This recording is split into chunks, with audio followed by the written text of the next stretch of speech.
কিন্তু একটা কথা আছে, কি জানেন বাবা? না জাগানো কাকে যায়? জাগানো কাকে যায়? না যে ঘুমিয়ে থাকে তাকে জাগানো যায়। আর কেউ যদি জেগে ঘুমায়, হ্যাঁ, তাকে জাগানো যাবে না।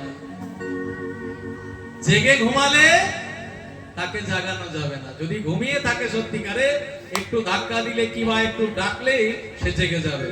আর কেউ যদি জেগে জেগে ঘুমায়, তা আমাদের অভ্যাসটা হয়ে গেছে তেমনি, আমরা জেগে ঘুমাচ্ছি, এত ভাগবত কথা শুনছি, প্রত্যেক বছর শুনছি। আরে আমাদের গ্রামে প্রত্যেক বছর ভাগবত হয়, প্রত্যেক বছর কীর্তন হয়, কিন্তু আচরণ কই? একজন কীর্তনিয়া সে বলছে যে আমি আজকে 30 বছর কীর্তন করছি। তাহলে কেউ যদি 30 বছর কীর্তন করে, তার জীবনের পরিবর্তন হবে না? হ্যাঁ, তাহলে 30 বছর তার কীর্তন করা হয়নি।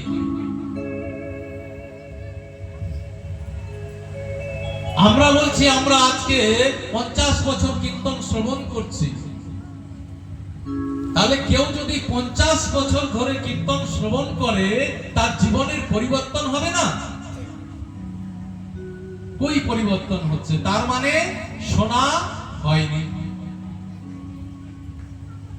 এখন যে গ্রামে গঞ্জে সব গ্রামেই প্রায় ভাগবতের অনুষ্ঠান হচ্ছে, তার ফলে কি হচ্ছে না, দেখো জ্ঞান বৈরাগ্য যাচ্ছে ধীরে ধীরে। জ্ঞান বৈরাগ্য যাচ্ছে না? চলবলপুরে আমি তো দেখছি যে কত এখন হয়েছে, ভক্তের সমাগম হয়েছে, দিন দিন ভক্ত বাড়ছে। কেন বাড়ছে? না এই যে গ্রামে ভাগবত হচ্ছে, জ্ঞান বৈরাগ্য জাগৃত হচ্ছে। কালকেও অনুষ্ঠান ছিল আমাদের ঢেঁড়সপুর গ্রামে, কেশরটি গ্রাম, ঢেঁড়সপুরের পাশে। এখন বিভিন্ন জায়গাতে ভাগবতের অনুষ্ঠান হচ্ছে, আর যত শ্রবণ করবে পিবত ভাগবতম রস, এই রসকে যত পান করতে হবে, শুধু শুনলে হবে না, পান করো অহরহ। যে আগে শুনেছি আমি তো সবই জানি, আর কেন শুনবো, এই ভাব রাখলে হবে।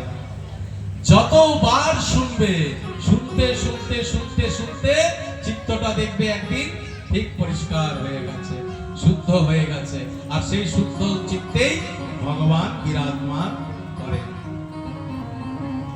তা নারদ মুনি সেই দুঃখের কথাটা, চিন্তার কথাটা বললেন, তখন সনক সনাতন সুনন্দন আর সনত কুমার